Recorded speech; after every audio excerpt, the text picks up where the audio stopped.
speaking of Sheffield Wednesday, Matt Donohue was in charge of their game against Birmingham City during the course of the week. He is the referee, and he's going to talk us through a couple of instances during the course of that game when he came to a certain decision and the protocols that go into that going into this season. Matt, thank you so much for your time. Let's get cracking with the first one. Fine. Now, slip. Can't allow that contact to not be a foul. He slipped into him. It's accidental, he slipped into you, but it's still a foul. Thank you. Hey, number 6! Hey! So, Matt, not only 30,000 people giving you their opinion, you've got people in your ear as well, the collective official team. Just talk us through the process of getting to that decision and potentially how tricky that is given the amount of opinions coming your way. Yeah, I think you can hear on there the different people that are getting involved in that. And obviously one of my assistants, Jacob, there, gave me the word slip. And this is, like we say, one that we'll probably look back on afterwards and maybe reconsider how we move forward with this sort of decision. At the time, I felt that the slip was from the attacker bringing the defender down, and therefore I gave Sheffield Wednesday, gave Palmer a free kick. But actually, when you look at it, it's the defender that slipped first, and it was actually a little bit unlucky from Birmingham's point of view that they didn't get a chance that Kumas didn't get a chance to progress with the ball. And it's one of them you look back on. Yeah, there's a lot going on. There's a lot of noise. You get some information, but going away and sort of learning from it, it's about that peripheral vision and where are you looking to make sure you try and make the best decision, the correct decision for the game. So, you know, this is definitely one we look back on and try and reflect upon. Matt, can you talk to me about that process? So I think back to my playing days and you think, well, the referees, they don't care, they make that decision. If I make a mistake, I get dropped, they don't. Obviously, I've matured a little bit now, I've grown up. But talk to me about, after the game, what is the process, who do you go to and how do you try and improve? Great, it's good to see that you've changed your mind a little bit, Courtney. Anyway, that's great to hear. But yeah, we've got a really robust system in place now. And with the coaching team that we've got, we analyse these sorts of incidents. So we had a coach in the ground on the evening and he mentioned this would be a decision to look at. Obviously, he's only got one view, so he wasn't sure about it either. I actually had another coach that was viewing the game on your red button in the week as well and watching it. And when I had a little chat with him on the way home in the car, he straight away highlighted this incident as one that you might want to look back on. It's not just a case of saying, oh, we got it wrong, though. It's why did we get it wrong? What could we do slightly differently next time? And I think I've sort of alluded to part of the post-match debrief on this one, be looking at it and saying about that, where am I looking next? What am I looking at? If the ball's going down that wing in that position, to look at that next possible challenge. That's probably what I didn't do quite as well there. I had it in the sort of corner of my eye, but not in the best view. So that's certainly what we went away and had a chat about. OK, let's take a look at our second clip regarding a caution. Isolated at the back. Playing. Blue.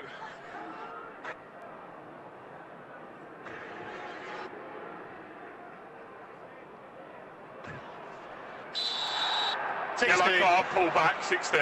Confirmed.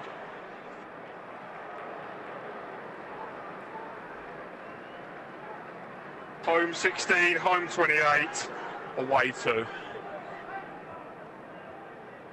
Confirmed. On the flip side then, Matt, something can be so seemingly wonderfully straightforward. The decision was made and everyone, even Patrick Roberts, seemed to be all on the same side as that decision that you've made. Yeah, I think you look at this and most people in football would accept this is one of the more straightforward calls that we've got. Patrick, again, you know, sort of seemingly admitted with his body language that he probably agreed. Is that the classic footballer? I wouldn't like to paint too much of a picture, but I think in the situation there, I think everybody accepted that was a yellow card. Just to highlight some of the little bits around it, though, obviously we had that quick break through the field, so we had a corner at one end first of all, and we've got to make sure we're fit enough, dynamic enough, and read the play well enough to keep up with that particular play. And then one of the things, just for your viewers at home, you notice as well that at the end of the clip, we actually rally through the 3 cautions, the 3 yellow cards that were already on the pitch. Really important for us to know who's been yellow carded, who's got a yellow card. So that if something happens with one of those players as the game progresses, we know if they're going to get another yellow card, it's going to be followed by a red card. They're going to leave the field for the rest of the match. Okay. Our final clip of the day is regarding injury management. Clear. Whitehead. He's He down stayed down. inside the penalty area. Yeah, he's holding his head. White's restart. Drop ball. White drop ball. Holden I've got the said ball okay. needs I've got to the ball come on. locations. Blue has to Relax. come on. Stop the game for end with suspected 10 head. minutes, 13 minutes. He must come on. Because we stop the game, you are down. We suspect a serious injury. We have to bring him on. And this one is where you really do feel for the officials, because in this situation, Matt, you're damned if you do and you're damned if you don't. Because if you think there's a head injury, obviously the game's got to automatically stop.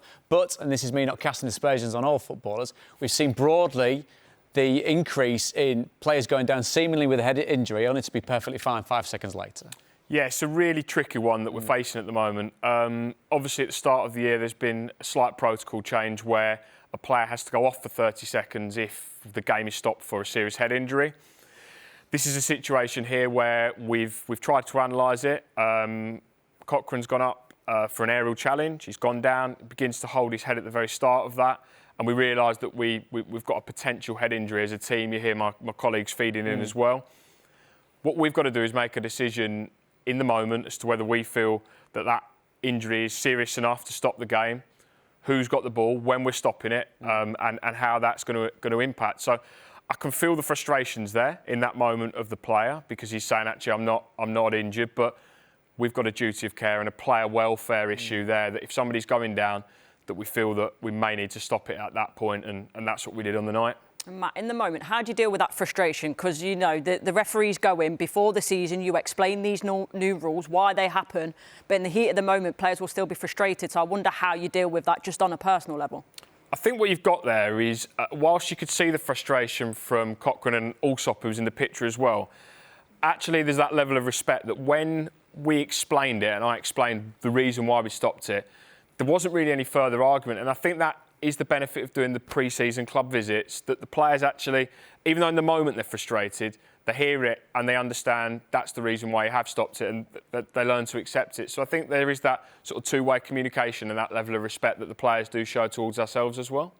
And Matt, you said as we were chatting through what we're going to talk about today, 200 to 300 decisions to be made during the course of a game. I mean, your mind and brain must be frazzled by the end of it. Yeah, I mean, you've got a different variety of games where some games you'll have more challenging decisions and lots of them, and in other games where there may be more straightforward decisions. But in every game, there's a lot, little throwing decisions, corners, goal kicks, fouls, no fouls, penalties, red cards. There's a whole variety of different decisions that we have to make, and obviously in that moment we make a number of them.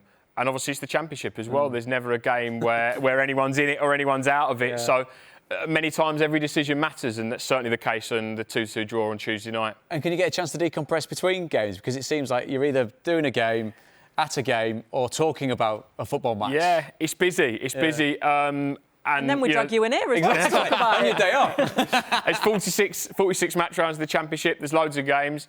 There is a little bit of chance, for some family time. They're probably watching at home now thinking there's not any time for family time. There is that time for family time in between fixtures. But yeah, it is busy, it is hectic. But that's the Championship, that's the EFL, and that's probably why we all enjoy it and love it so much as well. Thoroughly agreed. Matt, thank you so much for your time. See, referees just like normal people, like Corny, not like me. Moving swiftly on. We've got a big game coming